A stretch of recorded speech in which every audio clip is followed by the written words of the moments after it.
ये कहानी है दुनिया की सबसे खतरनाक हैकर्स की, जो पैसों के लिए दुनिया को लूटने में लगी है। जबकि कुछ हैकर्स ऐसे हैं जो इन्हें पकड़ने की कोशिश कर रही है। तो कहानी की शुरुआत में हम हांगकांग में एक पावर प्लांट को देखते हैं, इन्हें जहाँ बिजली बनती है। पर तभी अचानक कुछ लोग यहाँ के सिस्टम को हैक कर लेते हैं और यहाँ की कूलिंग मशीन जो सिस्टम को ठंडा रखती है वो भी बंद कर दी गई थी, जिससे पूरा पावर प्लांट गर्म हो जाता है और हद से ज्यादा गर्मी बढ़ने की वजह से वहाँ काफी बड़ा धमाका हो जाता है, जिससे पूरा ही प्लांट तबाह हो जाता है। इसके बाद हम आर्मी के कैप्टन को देखते हैं, जिससे गवर्नमेंट ऑफिसर्स इस बारे में सवाल कर रही थी, क्योंकि ये कैप्टन आईडी कंप्यूटर में सबसे अच्छा स्टूडेंट था। तो इसीलिए सबको लगता है कि सिर्फ वही इस मसले को सुलझा सकता है। जिसके बाद वो कैप्टन सबको समझाने लगता है कि कैसे यहाँ पर उन लोगों ने सिस्टम को हैक किया है। उन हैकर्स ने दरअसल एक सॉफ्टवेयर रेड का इस्तेमाल किया है, जो एक ऐसा तेज सॉफ्टवेयर है जिससे हम किसी की भी सिस्टम कंप्यूटर की एक्सेस कंट्रोल ले सकते हैं। और ऐसा वो लोग इसलिए कर पाए क्योंकि वहाँ का सिस्टम इतना मॉडर्न नहीं था, पुराना था। जब ऑफिसर उससे पूछते हैं कि अगर हैकर्स ने रेड के जरिए सिस्टम को हैक किया है तो क्या हम रेड के जरिए उन्हें नहीं पकड़ सकते? इस पर कैप्टन कहता है कि जरूर पकड़ सकते हैं, लेकिन इसके लिए हमें प्लांट से रेड का कोड और वहाँ की हार्ड ड्राइव चाहिए, जो दरअसल एक स्टोरेज होता है जिसमें सारा डेटा जमा किया जाता है। पर फिलहाल हम वहाँ नहीं जा सकते क्योंकि पावर प्लांट की तबाह होने की वजह से वो जगह गर्म हो गई है और अब हमें जगह के ठंडा होने का इंतजार करना चाहिए। वो भी सारी डिटेल्स FBI को भी भेज देता है ताकि वो भी इस बारे में पता लगवा सके। FBI वाले उसके पास कुछ कोड्स भेजते हैं, जिन्हें पढ़ते ही वो परेशान हो जाता है और सीधा अपनी बहन के पास आकर उसे सारी बात बताता है और ये भी कि मुझे तुम्हारी मदद चाहिए क्योंकि तभी मैं इस सारे मसले को सुलझा पाऊंगा। पर वो मना कर देती है कि मैं मसरूफ। तो वो दोबारा उसे समझाता है कि FBI ने कुछ कोड्स मेरे पास भेजे थे, जिन्हें पढ़कर मुझे पता चला है कि वो हैकर्स बहुत ही खतरनाक है और उनका नाम ब्लैक हैट है, जिनका दिमाग काफी तेज चलता है और अगर इन्हें ना रोका गया तो ये क्या क्या करेंगे इसका अंदाजा किसी को भी नहीं। और इस काम के लिए मुझे कोई भरोसेमंद और कंप्यूटर की माहिर चाहिए जो मेरे लिए तुम हो, तो मेरा साथ दो। जिस पर अब की बार वो मान भी जाती है। तभी इन्हें पता चलता है कि उन हैकर्स ने शेयर की मार्केट में भी छेड़छाड़ की है, चीजों की कीमतों को उलट पुलट करके रख दिया है। ये जानते ही पहुंच जाती है FBI के पास, जहाँ इनकी मुलाकात FBI की एजेंट से होती है, जिस पूरे ही मसले को देख रही थी। कैप्टन उसे कहता है कि मैं उन्हें ढूंढ लूंगा, पर इसके लिए मुझे एक आदमी की जरूरत है जिसका नाम निकोलस है, जो कभी हैकर हुआ करता था। उसका नाम सुनकर FBI एजेंट भड़क जाती है कि अभी निकोलस तुम्हें नहीं मिल सकता, वो भी जेल में है। तुम्हें अंदाजा नहीं उसने कितने बैंक्स लूटे, कितना पैसा कमाया, इतनी सफाई से सब किया कि किसी को पता भी न चला। तो मेरा नहीं ख्याल कि वो तुम्हारे काम आ सकता है। तब कैप्टन कहता है कि जब मैं MIT में था तब मैंने और उसने मिलकर एक किताब लिखी थी जिसमें ज्यादा काम उसका ही था और उन्हीं चीजों का इस्तेमाल इन हैकर्स ने भी किया है। तो अगर हमें उन चिराग हैकर्स तक पहुँचना है तो उनसे भी तेज इंसान की हमें जरूरत है, जो और कोई नहीं बल्कि निकोलस है। अब उसकी बातें एजेंट को समझ आ जाती है, तो किसी तरह वो निकोलस को बाहर निकलवा ही देती है। फिर ये लोग आते हैं सिस्टम के पास हैकर्स का पता लगवाने के लिए, जहाँ ये जान पाते हैं कि जो सिस्टम हैक हुआ है उसमें काफी देर कोड्स डाले गए हैं, जिन्हें समझने के लिए इन्हें रेड सॉफ्टवेयर इसमें डालना होगा। तो निकोलस खुद सिस्टम पर बैठकर चेक करने लगता है। उसे वहाँ एक फाइल मिलती है, जिसे जैसे वो खोलता है तो पता चलता है कि यही रेड सॉफ्टवेयर है। फिर वो वहाँ के वर्कर से पूछता है कि तुम कोई चीज भूल तो नहीं रहे, मतलब की गलती से तुमने अपनी कोई डिवाइस ऐसे छोड़ दी हो। पर उसे कुछ याद नहीं था। फिर वो पूछते हैं क्या कोई ऐसा भी वर्कर है जिसने हाल ही में यहाँ से नौकरी छोड़ी हो? तो वो बताता है कि हाँ, एक आदमी है जिसने यहाँ सिर्फ 1 महीने ही काम किया है और वो इधर का मैनेजर था। और जब इन्हें पता चलता है कि उस मैनेजर के पास यहाँ की एक्सेस, यहाँ का कंट्रोल था, तो वो यहाँ की सारी फाइल्स को चेक करने लगती है। उन्हें इस मैनेजर के घर का पता भी मिलता है, तो ये फौरन वहाँ पहुँचते हैं। घर पर उसकी लाश मिलती है क्योंकि उसने ड्रग्स बहुत ज्यादा ही ले लिया था। अब निकोलस इस मैनेजर के कंप्यूटर को चेक करता है। उसे पता चलता है कि वो एक आदमी से बात किया करता था, जो और कोई नहीं बल्कि वो हैकर है जिसने हर जगह तबाही मचाई हुई है और वो पावर प्लांट भी तबाह किया था। वो इस मैनेजर से मिलने वाला था, पर इससे पहले इसकी मौत हो गई। अब निकोलस खुद उस हैकर से बात करने लगता है। ये मैनेजर बनकर कहता है कि मैं तुमसे मिलना चाहता हूँ। उनके बीच फैसला होता है कि वो चाहता के एक होटल में मिलेंगे। अब इन्हें कैसे भी करके उन हैकर्स तक पहुँचना था, तो ये उनकी लोकेशन इन्हें जहाँ वो होते हैं उसे ट्रेस करने लगते हैं। पता चलता है कि वो एक जगह नहीं रहती बल्कि उनकी लोकेशन बदलती रहती है। इतनी ही देर में यहाँ एक ऑफिसर भी आ चुका था, जिसे सबके बारे में पता चल चुका था। वो ऑफिसर निकोलस को ट्रेस करने वाला टाइमर 1 घंटा से हटाकर 1 दिन का कर देता है, ताकि अगर वो इनसे दूर चोर हो तो ये उसे ढूंढ ले। उसके पैर पर भी एक ट्रिगर लगा हुआ था। चीजें इनके सामने खुलकर नहीं आ रही थी तो ये अभी भी परेशान थी। तो इसीलिए ये कड़ी से कड़ी जोड़ती है कि आखिर उन हैकर्स ने चीजों की कीमतों को उलट पुलट क्यों किया, इसे किसका फायदा हो सकता है। वो उस दिन के सभी लोगों की डिटेल्स निकलवाते हैं जिन्होंने सबसे ज्यादा पैसा कमाया था। इन्हें पता चलता है कि वो टोटल 3 लोग हैं जिन्होंने उस दिन सबसे ज्यादा पैसे कमाए और निकलवाए भी, वो भी एक ही अकाउंट से। तो अब ये लोग इन तीनों के पीछे भी लग चुके थे। अब निकोलस और कैप्टन की बहन उस चाइनीज होटल में पहुंच चुके थे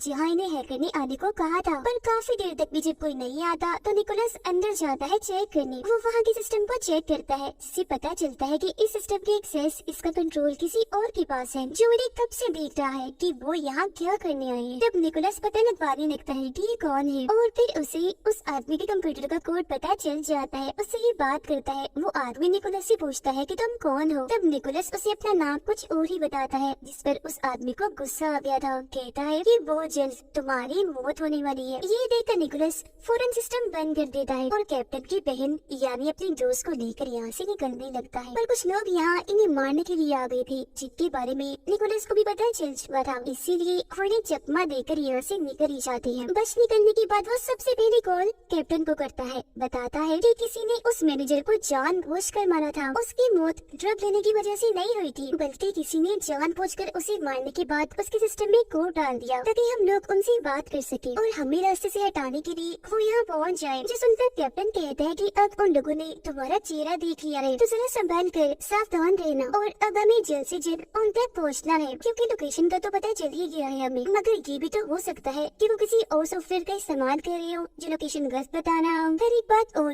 जिन 3 लोगों का पता चला है उन्होंने तकरीबन $73 मिलियन निकाले हैं। तभी इधर निकोलस के पास उसकी दोस्त आती है। हम जान पाते हैं कि अब वो दोनों एक दूसरे को पसंद करने लगे हैं। वो निकोलस को बताती है कि हमें हांगकांग जाना चाहिए क्योंकि उन हैकर ने सबसे पहला सिस्टम वही हैक किया था, पावर प्लांट वाला। और अब ये लोग निकल जाते हैं हांगकांग के लिए। उनकी मुलाकात वहाँ के एक आदमी से होती है जो बताता है कि हम समंदर का पानी इस्तेमाल कर रहे हैं वहाँ के सिस्टम को ठीक करने के लिए ताकि वो जगह दोबारा से ठंडी हो जाए। और मेरा नहीं ख्याल कि तुम्हें वहाँ से कुछ मिलेगा, सब कुछ तो तबाह हो गया है। जो सुनकर निकोलस की दोस्त कहती है कि ऐसा नहीं होता, अगर सिस्टम को कुछ हुआ भी होगा तो सारी चीजें, सारा डेटा मेमोरी में जा चुका होगा यानी स्टोरेज में, और अगर हमें वो स्टोरेज मिल गया तो कम से कम हम ये जान पाएंगे कि सिस्टम को है किसने किया था। जो सुनकर वो आदमी कहते हैं कि वो कमरा अभी भी काफी गर्म है, इसे ठंडा होने में टाइम लगेगा, तभी हम फिर वहाँ जा पाएंगे। अब तभी इन्हें पता चलता है कि ऑफिसर और FBI एजेंट इन्हें बुला रहे हैं क्योंकि उन्हें एक हैकर मिला है जिसके पास कुछ जानकारियाँ हैं। हैकर इन्हें पैसों की जानकारी देता है कि वो अभी तक कोई भी लेकर नहीं भागा, अभी तक वो अकाउंट में ही है। तब निकोलस उससे पूछता है कि क्या आप बता सकते हैं कि तीनों आपस में बात कैसे करते हैं। हैकर कहते हैं कि वो बात नहीं करते, बस मिलते हैं। FBI एजेंट निकोलस से पूछती है कि तुम भी तो एक हैकर हो ना और ये काम तुम पहले भी कर चुके हो, तो अगर उन लोगों की जगह तुम होती तो क्या करते। निकोलस बताता है कि मैं जितनी जल्दी हो सके पैसों को लेकर गायब होता क्योंकि पैसों के साथ कुछ भी हो सकता है और पैसों की मदद से मैं पकड़ा भी जाता। यहाँ अब निकोलस को सारी बातें समझ आने लगती है। वो कहता है ये 3 लोग नहीं है बल्कि कोई इनका हेड भी है जो इन्हें बता रहा है कि क्या करना है। जब भी तो पैसे अभी तक अकाउंट में ही पड़े हैं। अब ये लोग उनके सारे डेटा को ट्रेल करने लगते हैं, इनको कहाँ जाते हैं, जिससे पता चलता है कि ये 3 अलग अलग जगहों पर जाते हैं और फिर एक जगह आकर तीनों लोग मिलते हैं। मगर इन्हें ये पता नहीं चल रहा कि ये लोग आखिर हैं कौन और वो कौन सी जगह है जहाँ ये लोग आपस में मिलते हैं। फिर ये लोग उस जगह की डिटेल्स निकलवाते हैं। इन्हें एक नाम मिलता है जो इलियास नामी एक आदमी का था जो हमेशा यहाँ आया करता था। तब ये लोग इलियास की सारी जानकारी निकलवाते हैं और अगले दिन निकोलस उस लोकेशन पर पहुँच जाता है। वो यहाँ सिग्नल को हैक करके मैसेज भेजने लगता है, पर तभी इसे पता चलता है कि जो हैकर्स है वो बहुत ही चालाक है क्योंकि उन्होंने पहले यहाँ के सभी सिग्नल्स को हैक करके बंद कर दिया हुआ है। तो अब ये लोग ब्लूटूथ सिग्नल्स के जरिए उन्हें मैसेज भेजते हैं और जब उनके मैसेज का जवाब आता है तो निकोलस अपने सिस्टम को फौरन बंद कर देता है। जिसके बाद वो ये सारी जानकारी आकर FBI एजेंट को देता है कि हैकर्स का मैसेज आया है। जो सुन वो निकोलस से पूछती है क्या तुम उस मैसेज को समझ सकते हो, जिस पर वो हाँ में जवाब देता है और कहता है मगर इसके लिए टाइम लगेगा क्योंकि ये मैसेजेस काफी मुश्किल है। तभी इन्हें जानकारी मिलती है कि वो सारे पैसे एक कसीनो में भेज दिए गए हैं, इन्हें जहाँ जुआ खेला जाता है, जिसे इन्हें समझ आ गई थी कि वो लोग जान गए हैं कि हम क्या कर रहे हैं और आगे क्या करने वाले हैं। तो अभी लोग इलियास पर नजर रखने लगते हैं, पर जल्दी उसे इस बात की खबर हो जाती जाती है वो यहाँ से भागने लगता है। ये लोग उसका पीछा करते हैं। इनके बीच और इलियास के लोगों के बीच काफी गोलियां चलती है। यहाँ पर इलियास अपना दिमाग लगाता है। वो कुछ पैसे वही छोड़कर अकेला ही शहर की तरफ भाग जाता है, जिससे इन लोगों को भी वापस आना पड़ता है। तभी निकोलस के पास कैप्टन का मैसेज आता है जो उसे बता रहा था कि पावर प्लांट की गर्मी को कम कर दिया गया है, तो अब हम लोग वहाँ जा सकते हैं। तो अब ये लोग वहाँ जाकर सिस्टम के पास पहुँचते हैं। सिस्टम में से स्टोरेज को निकाल दिया था जिसका सारा डेटा निकोलस निकाल देता है, पर उसे पता चलता है कि सारा डेटा खराब करवा दिया है, मतलब कि अब ये डेटा इनके किसी काम आने वाला नहीं है। तो इस वजह से वो सोच में पड़ गया था। FBI एजेंट से कहता है कि जब तुम लोगों ने मुझे गिरफ्तार किया था तब मैंने भी अपना सारा डेटा खराब करवा लिया था, इस यकीन के साथ कि कभी तुम लोग उसे रिकवर नहीं करवा सकोगे, ये डेटा दोबारा सही करवा के वापस नहीं ला पाओगे, पर तुमने ऐसा कर लिया, आखिर कैसे? जिस पर वो बताती है कि फ्रांस ने एक सॉफ्टवेयर बनाया है जो बहुत ही तेज कंप्यूटर की मदद से चलता है। उसकी एक्सेस कंट्रोल थोड़ी देर के लिए ही मिलती है। इस दौरान में हमने तुम्हारा डेटा रिकवर किया था। निकोलस पूछता है कि अब मुझे उस सॉफ्टवेयर की एक्सेस कैसे मिल सकती है? एजेंट जवाब देती है कि नहीं मिल सकती, लेकिन मैं कोशिश करती हूँ। वो फौरन फिर फ्रांस के ऑफिसर को कॉल घुमाती है, पर वो मना कर देता है। तो वो निकोलस को कहती है कि अब कुछ नहीं हो सकता। निकोलस कहता है मैं उनकी सिस्टम को हैक कर सकता हूँ। तो वो उसे आगाह करती है कि देख लो, सोच लो, अगर इस बारे में फ्रांस के सीनियर ऑफिसर को पता चल गया तो वो तुम्हें जिंदा नहीं छोड़ेंगे। पर वो इस बात की परवाह ना करते हुए सिस्टम पर बैठकर अपने काम में लग जाता है। लेकिन वो बाकी लोगों को कहता है कि आप लोग यहाँ से भाग जाएं, क्योंकि अगर मेरे पीछे फ्रांस की ऑफिसर आए भी तो उन्हें ये बात पता ना चल जाए कि आप लोग भी मेरे साथ मिले हुए हो। तब सारे लोग तो चले जाती है, पर उसकी दोस्त नहीं जाती, कहती है कि मैं तुम्हारे साथ ही रहूंगी। फिर निकोलस अब चालाकी से फ्रांस के ऑफिसर को मैसेज करता है। वो कहता है कि मैं तुम्हारा सुपरवाइजर हूँ, तुमने FBI को मैसेजेस किए थे, मुझे पता चला है, तो अब तुम ऐसा करो कि पासवर्ड को बदल दो क्योंकि हमारा डेटा हैक भी हो सकता है। तो वो ऑफिसर ऐसे ही करता है। वो वीडियो बनाते हुए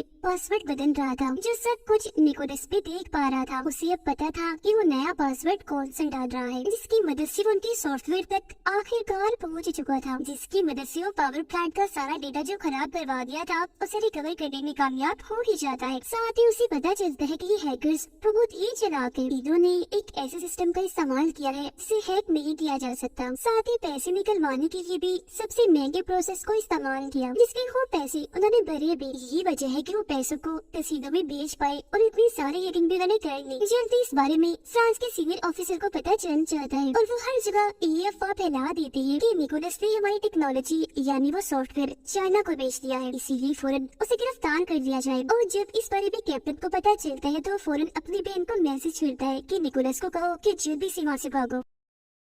जब एजेंट और ऑफिसर वहाँ पहुँचते हैं तो पता चलता है कि निकोलस यहाँ से भाग गया है। तो वो उसकी लोकेशन को ट्रैक करती है, चेक करने के लिए कि वो कहाँ है, पर उनका सिस्टम उन्हें पुरानी लोकेशन ही बता रहा था क्योंकि निकोलस ने अपना ट्रैकर बदल दिया था, यानी जो 1 घंटे से हटाकर 1 दिन का हो गया था। फिर हम निकोलस और उसके दोस्त को देखते हैं। वो उसे कहता है कि तुम भी अब यहाँ से चली जाओ क्योंकि अब हमारा साथ रहना किसी खतरे से खाली नहीं है। अब हम कैप्टन को देखते हैं जो गाड़ी में बैठकर इनसे मिलने आ रहा था, पर इससे पहले वो गाड़ी से निकलता इलियास काफी बड़ी गन से उस पर हत्या करवा देता है, जिससे गाड़ी में काफी बड़ा धमाका होता है और बेचारे कैप्टन की वहीं पर मौत हो जाती है। वो लोग अब निकोलस और उसके दोस्त पर भी गोलियां चलाते हैं उन्हें मारने के लिए, लेकिन ठीक वक्त पर यहाँ FBI एजेंट, ऑफिसर और उनकी टीम पहुँच गई थी, जहाँ अब दोनों की तरफ से अंधाधुंध गोलियां चलने लगती है। लेकिन क्योंकि उस हैकर यानी इलियास के लोग बहुत ही ज्यादा थे, इसलिए वो गोलियां चलाकर एजेंट और ऑफिसर दोनों को ही मार देती है। तब तक मौका देकर निकोलस और उसके दोस्त भी यहाँ से निकल गई थी। इसके बाद वो लोग पहुँचते हैं मलेशिया में, क्योंकि कुछ देर पहले उन्होंने देखा था कि हैकर्स मलेशिया के पावर प्लांट को हैक करने की कोशिश कर रहे, और जब ये लोग यहाँ पहुँचते हैं तो इन्हें एक पावर प्लांट और 5 माइनिंग कंपनीज का पता चलता है, यानी जो माइन कान में खुदाई करवाती थी। यहाँ अब निकोलस को सारी बात समझ आ जाती है कि उन लोगों ने हांगकांग वाले पावर प्लांट को जानबूझकर हैक किया था, क्योंकि वो देखना चाहते थे कि हम हैकिंग कर सकते हैं या नहीं, और यहाँ भी वो यही करने वाली है। वो यहाँ के सिस्टम को हैक करेंगी, पावर प्लांट और सारी माइनिंग कंपनीज में पानी भरेंगे, जिसके बाद यहाँ के हालात खराब हो जाएंगे, सारी चीजों की कीमतें गिरने लगेंगी, और जब हर चीज का दाम कम होगा तो तब वो लोग यहाँ अपने $73 मिलियन का इस्तेमाल करेंगे और अपने पैसों को इतना बढ़ावा देंगे जितना किसी ने सोचा भी नहीं होगा। पर हमने अब उनके सारे प्लेन्स पर पानी फेरना है, जिन इन्हें पता चल जाता है कि वो सारे हैकर्स इंडोनेशिया में हैं, तो इसलिए अब ये लोग भी वहाँ पहुँच गए थे और पता लगाने लगती है कि उनके सिस्टम में घुसा कैसे जाए, जिसके लिए प्लान के मुताबिक एक एक्सीडेंट करवाते हैं। और जैसे ही सारे लोगों का ध्यान उस तरफ जाता है तो को मौका देकर निकोलस कंट्रोल रूम में घुस गया था और अब इसके पास उनके सिस्टम की एक्सेस आ गई थी। अब पूरा सिस्टम चेक करने पर सारी जानकारी इसके सामने आ जाती है। पता चलता है कि उन लोगों ने अपने $73 मिलियन यहाँ की एक लोकत छोटे बैग में डाल दिए। इसीलिए वो अपने दोस्त को उस बैग में भेजता है, जहाँ जाकर वो बताती है कि थोड़ी देर में मेरी मीटिंग है, पर मेरा पेन ड्राइव जिसमें सारा डेटा है वो खुल नहीं रहा। क्या आप इसे अपने सिस्टम में लगा कर डेटा मुझे निकाल कर दे सकती है? जो बात मानकर वो पेन ड्राइव अपने सिस्टम में लगा देती है और ऐसा होते उस बैंक की सारी एक्सेस निकोलस को मिल जाती है। और उस हैकर इलियास ने जो पैसे या जो पाए थे $73 मिलियन वो उन्हें चुरा लेता है। फिर वो इलियास के लिए एक मैसेज और अपना नंबर छोड़ता है। ये देखते ही इलियास उसे कॉल करता है, पूछता है कि बताओ तुम्हें क्या चाहिए, पैसे अपनी तरफ तुमने क्यों ट्रांसफर कर लिए? इस पर निकोलस कहता है कि मैं जानता हूँ तुम्हारा भी कोई बॉस है, तुम मेरी उससे बात करवाओ। फिर जब अपने बॉस से बात करवाता है तो वो भी निकोलस से वही सवाल करता है कि तुम्हें क्या चाहिए, जिसमें वो कहता है कि जब तुम अपना काम पूरा कर लोगे तो उसमें से मुझे एक हिस्सा चाहिए और अगर तुम एक हिस्सा देने के लिए राजी होते हो तो मैं लौटा देता हूँ तुम्हारे पैसे। इस पर बॉस कहता है कि ठीक है, पर मैं तुमसे पहले मिलना चाहता हूँ, जिस पर निकोलस मान भी जाता है। वो जाने की तैयारी करता है। सबसे पहले अपने पूरे जिस्म पर पेपर्स मोटे कागज लपेटता है, क्योंकि वो जान चुका था कि वहाँ कुछ भी हो सकता है। साथ ही उसने अपने पास कुछ हथियार भी रख लिए थे। वो फिर उस जगह पर पहुँच जाता है जहाँ हैकर्स के बॉस ने उसे बुलाया था। यहाँ आते ही इस पर हमला हो जाता है, लेकिन अब जैसे बॉस उसके सामने आता है वो फौरन हमला करके उसे मार देता है। उसे मारकर उसने अपने दोस्त कैप्टन का बदला भी ले लिया था। इन्हें मारते ही वो यहाँ से निकल गया था, पर काफी जख्मी हो गया था, इसीलिए उसके दोस्त उसे सहारा देकर ये उसे ले जाते हैं। फिर अगले ही दिन ये दोनों ये वर्ल्ड छोड़कर निकल जाते हैं। वो बहुत खुश लग रहे थे क्योंकि अब इनके पास $73 मिलियन है और तो पुलिस भी इन्हें नहीं ढूंढ सकती, तो अब ये इन पैसों के जरिए खूब ऐश करेंगे। पर फिर भी कोई और मसला ना खड़ा हो जाए, ये पैसे लेकर यहाँ से फरार हो जाते हैं और इसी के साथ ही कहानी इधर ही खत्म हो जाती है।